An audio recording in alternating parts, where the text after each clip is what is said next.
नौजवान इंडियन अदाकार सुशांत सिंह ने जिंदगी के इस मोड़ पर खुदकुशी कर ली है जब वो फिल्मी दुनिया की शाहराह पर बज़ाहिर कामयाब सफ़र कर रहा था और मालूम होता था कि वो इस ग्लैमर की दुनिया में मज़ीद कामयाबियां समेटेगा। अमरीकी बिजनेस वुमन और मशहूर fashion brand Kate Spade New York की मालकन केट स्पेड कामयाब थी, खूबसूरत थी, उसका ख़ानदान था, नाम था, शोहरत थी, मगर उसने बिलाखिर अपनी जान ले ली। अमरीकी सेलिब्रिटी और माहिर शेफ एंथनी बोर्डाइन मारूफ था, पैसे वाला था, कामयाब था, हज़ारों लोगों के लिए वो एक मिसाल था, मगर उसने बिलाखिर अपनी जान ले ली। एक खातून टीचर के बारे में सुना कि मोहतरमा एक अरसे तक नफ्सियाती मरीजों का इलाज करती रही और तिब्बी नफ्सियात पढ़ाती रही और तन्हा जिंदगी गुजारती रही और बिलाखिर उन्होंने हालात से तंग आकर अपनी जान ले ली। मशहूर अमरीकी अदाकार, कॉमेडियन और सिंगर रॉबिन विलियम को कौन नहीं जानता। रॉबिन ने अपनी जान ले ली, सारा शगुफ्ता ने अपनी जान ले ली, पाकिस्तानी अदाकार रफ़ी खावर उर्फ नन्ना ने और अदाकारा अनम तनोली ने खुदकुशी कर ली थी। अनगिनत नाम है। एक रिपोर्ट के मुताबिक सिर्फ 2014 में अमेरिका में 45,000 लोगों ने खुदकुशी की थी। जी हाँ, वो मुल्क जिसमें जाने और रहने के हम में से बहुत से लोग ख्वाब देखते रहते हैं। 45,000 एक अच्छी खासी तादाद है और ये तो सिर्फ अमेरिका के और सिर्फ एक साल के एदादोशुमार। सारी दुनिया के एदादोशुमार क्या है, क्या आप और मैं अंदाजा लगा सकते हैं? कोरोना के अलावा वर्ल्ड हेल्थ ऑर्गेनाइजेशन के मुताबिक आज दुनिया में सबसे बड़ी, सबसे होलनाक बीमारी टीबी या एड्स नहीं, कैंसर या डेंगू नहीं, बल्कि वो मायूसी की बीमारी यानी तिब्बी डिप्रेशन या क्लिनिकल डिप्रेशन है। हमारे एक दानिश्वर दोस्त मेजर तासीर इकराम राना ने पिछले दिनों एक कामयाब नौजवान के बारे में लिखा जिसने खुदकुशी कर ली थी।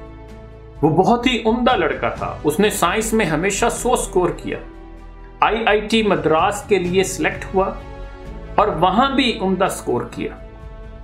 एमबीए के लिए कैलिफोर्निया यूनिवर्सिटी गया, अमेरिका में आला तनख्वाह वाली मुलाजमत हासिल की और वहीं सुकूनत इख्तियार कर ली। एक खूबसूरत तामिल लड़की से शादी की, 5 कमरों का बड़ा घर और लग्जरी कारें खरीदी। उसके पास वो सब कुछ था जो किसी को कामयाब बना देता है, लेकिन कुछ साल कबल उसने अपनी बीवी और बच्चों को गोली मारकर खुदकुशी कर ली थी। आप सोचें कि उसकी जिंदगी की सारी कहानी में गलत क्या था। कैलिफोर्निया के इंस्टीट्यूट ऑफ क्लिनिकल साइकोलॉजी ने उसके मामले का मुतालिया किया और इस नतीजे पर पहुंचे कि क्या गलत हुआ। मुहक्किक ने लड़के के दोस्तों और उसके खानदान के साथ मुलाकात की और देखा कि वो अमेरिका के मुआशी बहरान की वजह से अपनी मुलाजमत से हाथ धो बैठा था और उसे ज्यादा दिन नौकरी के बगैर बैठना पड़ा। हत्ता कि अपनी पिछली तनख्वाह की रकम को कम करने के बाद भी उसे नौकरी नहीं मिली। वो अपने घर की किस्त अदा न कर सका और वो और उसके अहले खाना घर से महरूम हो गए। कुछ पैसों से उन्होंने चंद माह गुजारा किया, लेकिन फिर उसने और उसकी अहलिया ने मिलकर खुदकुशी का फैसला किया। उसने पहले अपनी बीवी और बच्चों को गोली मारी और फिर खुद को गोली मार ली। केस से यह नतीजा अखज़ किया गया कि उस शख्स को दुनियावी कामयाबी कैसे हासिल करनी है ये तो सिखाया गया, लेकिन उसे नाकामियों से निमटने के लिए तरबियत नहीं दी गई थी। आप गौर करें कि इंतहाई कामयाब लोगों की क्या आदत है। कामयाब लोगों की बेहतरीन आदत नाकामियों से निमटने के लिए तरबियत हासिल करना है। अगर आपने सब कुछ हासिल कर लिया है तो सब कुछ खोने के लिए भी तैयार रहें। कोई नहीं जानता कि अगला मुआशी बहरान दुनिया में कब आएगा। वालिदैन को चाहिए कि अपने बच्चे को सिर्फ कामयाब होने का तरीका ना सिखाएं, बल्कि उनको ये भी सिखाएं कि नाकामियों में कैसे संभलना है और उन्हें जिंदगी में पेश आने वाले मुमकिन खतरात के बारे में भी मुनासिब सबक सिखाएं। आला सतह की साइंस, अंग्रेजी और रियाजी सीखने से उन्हें मुकाबले के इम्तहानात पास करने में तो मदद मिल सकती है, लेकिन जिंदगी के मुख्तलिफ पहलुओं बारे इल्म उन्हें हर मसले का सामना करने में मदद फराहम करेगा। उन्हें सिखाएं कि नाकामी आपको ज्यादा सिखाती है, और नाकामियां बनती हैं जीना कामयाबी का।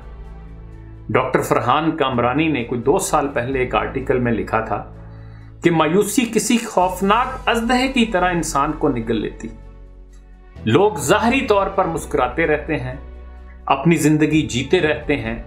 जब वो अपने दुख, अपनी तकलीफें किसी को बताने की कोशिश करते हैं तो लोग नीम दिली से आधी बात सुनकर ही कह देते हैं कि अरे मजबूत बनो, कुव्वत इरादी या विल पावर को मजबूत बनाओ, या ये कि अरे कुछ नहीं होता, सब खुद ही ठीक हो जाएगा।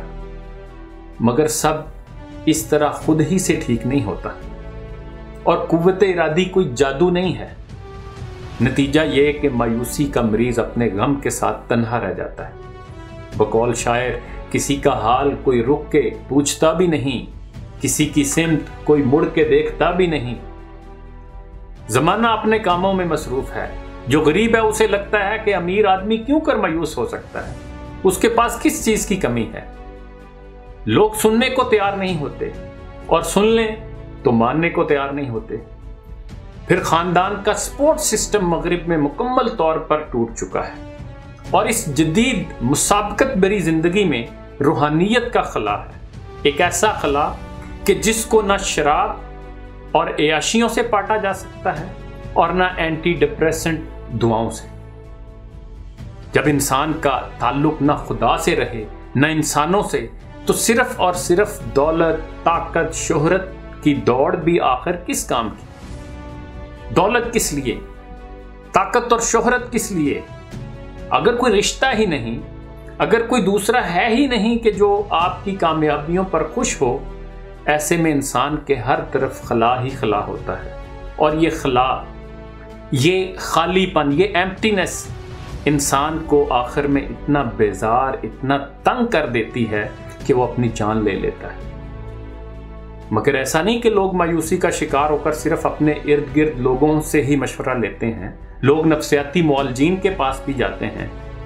ये नफ्सियाती मुआलजीन वक्ती तौर पर मायूस शख्स के दिल का बोझ हल्का कर देते हैं और बायोसाइकोसोशल मॉडल के तहत मरीज को दुआ भी दिलवा देते हैं और उसकी समाजी सरगर्मी या मुआशी सरगर्मी के हवाले से भी काम चलाओ रहनुमाई कर दी जाती है। अब बेचारा मरीज बिल्कुल किसी मरम्मत शुदा गाड़ी की तरह दोबारा उसी माहौल में पहुंचा दिया जाता है, उसी माहौल में कि जिसने उसे मायूस किया था। अब उस पर एक नया मायूस को इंकिशाफ होता है और वो ये कि माहौल को नहीं, इसे सिर्फ अपने आप को बदलना है। उसे सब कुछ बर्दाश्त करना है और मुस्कुराना है। उसे इस खला में जिंदगी गुजारनी है। उसे अपने ख्वाब त्याग देने हैं। मगर ये ख्वाब बड़ी अजीब चीज है, ये उसे एक पल सुकून नहीं लेने देते। और अगर बंदे का खुदा पर और तकदीर पर ईमान ना हो तो ख्वाब पूरे ना होने पर वो पागल होने लगता है। किस्सा मुख्तसर ये कि हमारे तमाम मसाइल का हल ही ये है कि हम दीन से जुड़ें। कुरान की एक आयत का मफहूम है कि दिलों को इत्मीनान अल्लाह के जिक्र ही से हासिल होता है। आप गौर करें कि खुदा पर ईमान रखने वाला कभी मायूस नहीं हो सकता, कभी नाउमीद नहीं हो सकता, कभी हिम्मत नहीं हारता, वो कभी खुदकुशी नहीं करता। ना हो नाउमीद, नौमीदी ज़वाले इल्म और अरफा है, उम्मीद मर्द मोमन है खुदा के राज़दानों में। इन्हीं गुजारिशात के साथ इजाज़त चाहूँगा। अपना ख्याल रखिएगा। अल्लाह हाफ़िज़। अगर आपने अभी तक हमारा चैनल सब्सक्राइब नहीं किया है तो फौरन इस सब्सक्राइब के बटन पर क्लिक कर दें और साथ ही बने बेल आइकन पर भी क्लिक कर दें ताकि हमारे चैनल की तरफ से आने वाली तमाम लेटेस्ट अपडेट्स आप तक बर वक्त पहुंच सकें। बहुत शुक्रिया।